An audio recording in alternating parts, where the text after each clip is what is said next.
Tingnan na tayo isang dahil para sa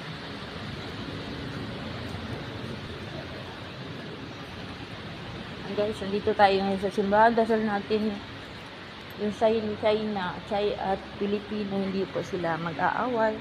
So tayong baril. Yay, kompleto na. Lord, pantayin mo yung buong Pilipinas. Nandito tayo ngayon sa Caloocan simbahan sa San Roque. Mama Mary, tulungan niyo po yung Pilipinas na hindi susulong yung Chinese. Malapit na po ata, wala tayong pera.